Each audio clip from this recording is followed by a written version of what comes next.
Hey everyone, welcome back. So in this one, we're going to do a quick practice. As always, the file is in the resources section. Just click on it. It's going to take you to the Replit and you can fork this code for yourself and start using it. So we got a really quick debugging practice. I just want to make sure that you kind of understand the concepts here.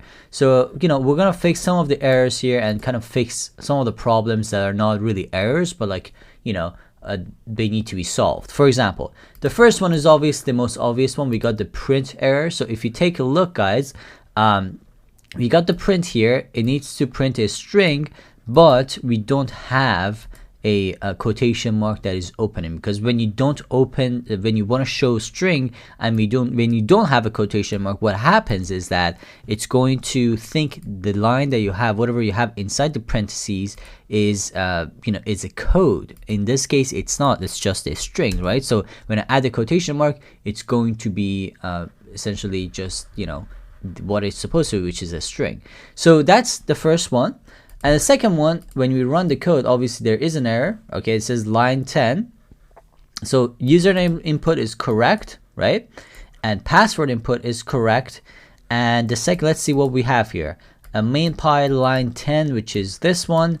Welcome to the system username, invalid syntax. So if you take a look, the problem here is that we're trying to call a variable, right? So this is a username variable, and we're trying to call it. And one of the mistakes that we have here, we put this variable inside this quotation marks. See, the thing is that quotations are only used for strings, and this is not a string, right? So we're just going to take it out of it, and just like that, and also make sure we got to put this string in a quotation mark, right? So I'm just going to put this one in the quotation mark as well.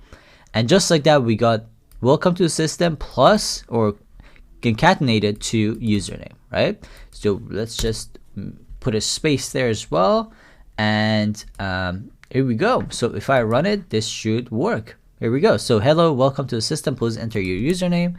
This is my username and password, whatever, and welcome to system, whatever, welcome to the system username. So just like that, we fix this. Again, just make sure you do this practice. It's going to help you to understand it a little bit better. And let me know if you have any questions about this so far, because we're going to get into actually making our cool project. All right, guys, thank you so much. I'll see you in the next one.